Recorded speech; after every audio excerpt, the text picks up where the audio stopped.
Hello my friends, it's Danny, and today I'm showing you how to make my clean and delicious carrot cake.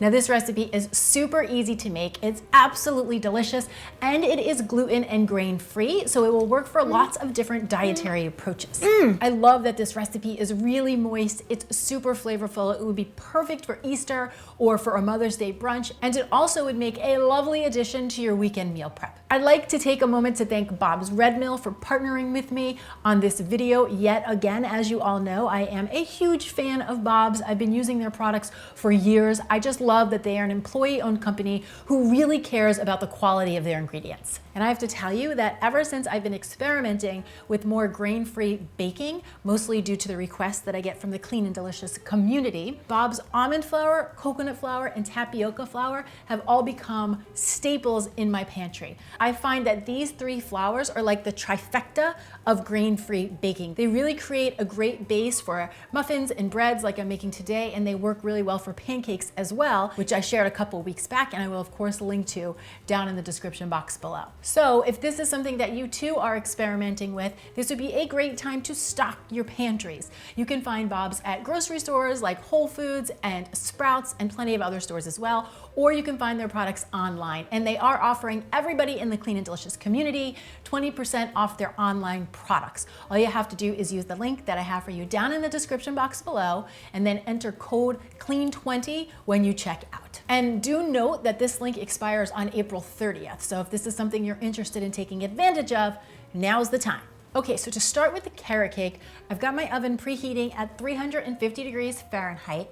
And then here I have an 8x8 baking dish that I'm just gonna coat with a little bit of coconut oil. You just want to get the pan greased so that the cake doesn't stick when it's done. You could also do this with butter or even a little bit of cooking spray.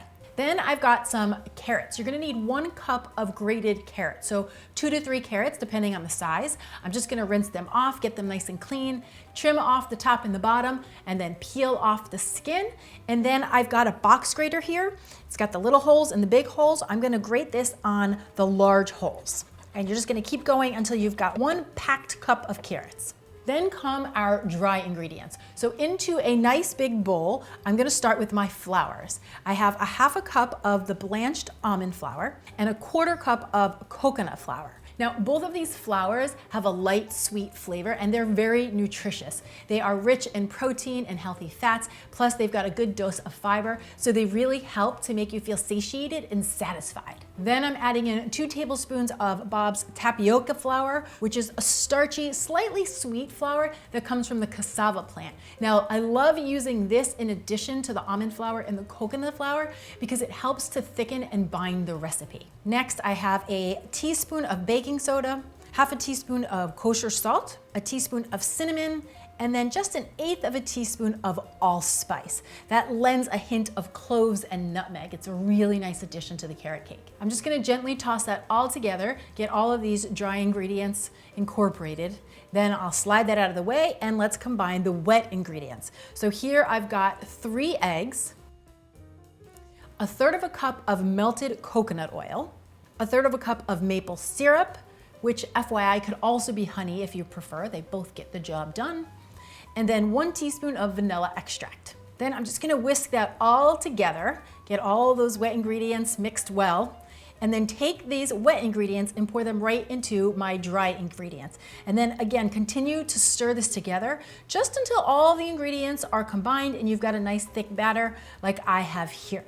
Now I'm ready to add in my carrots, and then a 1/4 cup each of raisins, and then chopped walnuts. Now those stir-ins are completely optional, but they really do add a nice little texture and another pop of flavor. I'll transfer all of this into that prepared baking sheet that we made.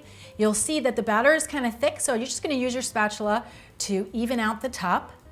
And then into the oven this goes for 30 minutes. We want it to be golden brown and set through the middle. And remember, whenever you're baking, once the kitchen starts to get really fragrant and smells really yummy, that's a really good indicator that whatever you're making is just about done.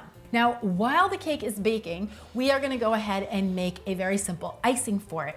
Traditionally, you would make a cream cheese icing, but what I like to do to lighten it up a bit and add a little extra protein to the dish is I do a combination of plain Greek yogurt and whipped cream cheese. So into my bowl goes 3/4 of a cup of plain Greek yogurt, and then 1/4 cup of whipped cream cheese.